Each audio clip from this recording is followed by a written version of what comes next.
اس قالت امرأۃ عمران رب انی نذرت لک ما فی بطنی محررا فتقبل منی۔ اب یہ جو عمران کی بیوی ہیں یعنی حضرت مریم کی والدہ، یہ بہت نیک عورت تھیں، بہت ہی متقی، نیک، زاہد۔ ان کو حمل ہوا تو انہوں نے پروردگار سے ایک منت مانی، نظر مانی، رب انی نذرت لک ما فی بطنی، جو میرے پیٹ میں جو بھی بچہ اے اللہ تو پیدا فرما رہا ہے میں تیری ہی نظر کرتی ہوں، یعنی دنیاوی کوئی ذمہ داریوں کا بوجھ اس پر نہیں ہم ڈالیں گے، اور ہیکل کی خدمت کے لیے، دین کی خدمت کے لیے، تورات کی خدمت کے لیے اس کو وقف کر دیں گے، ہم اپنا بھی کوئی بوجھ ان پر نہیں ڈالیں گے، اس توقع میں کہ اللہ بیٹا عطا کرے گا۔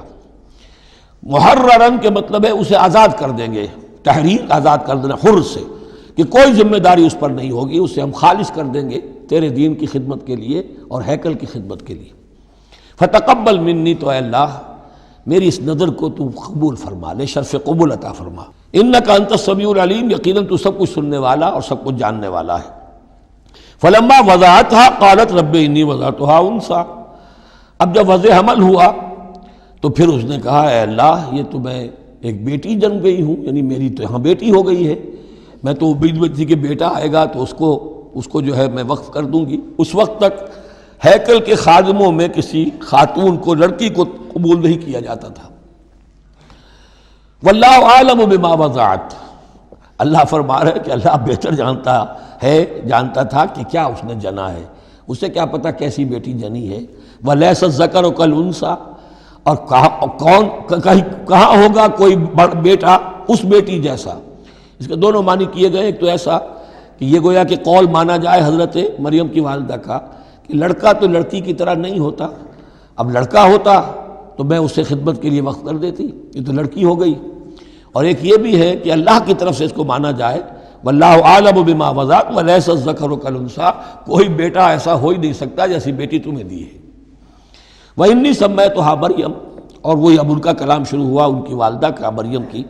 میں نے اس کا نام مریم رکھا ہے۔ وَإِنِّي أُعِيذُهَا بِكَ، اور اے اللہ میں اسے تیری پناہ میں دیتی ہوں، وَذُرِّيَّتَهَا، اور جو بھی اس کی اولاد ہو، نسل ہو، اس کو بھی تیری پناہ میں دیتی ہوں، من الشیطان الرجیم، مردود شیطان کے حملے سے، کہ اللہ ان کو، مریم کو بھی اور اس کی آنے والی اولاد کو بھی تو بہت ہی اپنی حفاظت میں رکھیو، شیطان سے بچائیو۔ فتقبلها ربها بقبول حسن، تو قبول فرما لیا انہیں، یعنی حضرت مریم علیہ السلام کو ان کے رب نے بڑی ہی عمدگی کے ساتھ، قبول حسن، شرف قبول عطا فرمایا بڑی ہی خوبصورت انداز میں۔ وانبتها نباتا حسنا، اور ان کی پرورش کی بہت ہی عمدہ طریقے پر، بہت اعلیٰ طریقے پر۔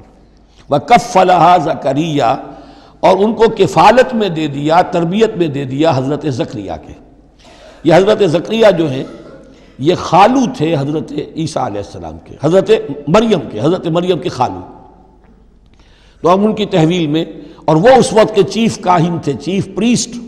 آف دی ٹیمپل، ہیکل سلیمانی کے وہی نبی بھی تھے، اور وہی وہاں کے سب سے بڑے جو ہیں، جو آج کل ہم سمجھتے ہیں مجاور وغیرہ، تو وہ مقام ان کا کاہنوں کا ہوتا تھا۔ وَكَفَّلَهَا زَكَرِيَّا كُلَّمَا دَخَلَ عَلَيْهَا زَكَرِيَّا الْمِحْرَابَ، جب کبھی بھی زکریا ان کے پاس جاتے تھے محراب میں، وجد عندها رزقا، وہ دیکھتے تھے محراب حجروں کی شکل کے اندر، جو جیسے بنے ہوتے ہیں مسجدوں کے ساتھ، تو ایسے ایک حجرہ ان کو دے دیا گیا کہ یہ اللہ کے لیے نظر کی گئی ہیں اور ان کو قبول کر لیا گیا ہے،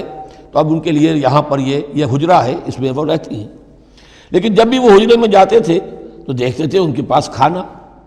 میوے رکھے ہیں بغیر موسم کے، اور بعض لوگوں کی رائے یہ بھی ہے کہ یہاں سے مراد مادی کھانا نہیں ہے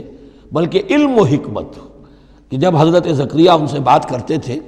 تو یہ کہ انہیں حیران رہ جاتے تھے کہ اس لڑکی کو یہ اس قدر حکمت کہاں سے مل گئی، اتنی معرفت کہاں اس کو حاصل ہوئی۔ قال یا مریم انا لک ھذا، وہ پوچھتے اے مریم یہ تمہیں کہاں سے چیزیں ملتی ہیں، یہ کھانے کہاں سے آ جاتے ہیں، یہ بے موسمی پھل کہاں سے آ جاتے ہیں، یا یہ علم و حکمت کی باتیں تمہیں کیسے معلوم ہوتی ہیں۔ قالت هو من عند اللہ، تو وہ کہتی تھی یہ سب اللہ کی طرف سے ہے، اس کا فضل ہے، اس کا کرم ہے۔ ان اللہ یرزق من یشاء بغیر حساب، یقیناً اللہ تعالیٰ جس کو چاہتا بغیر حساب عطا کرتا ہے۔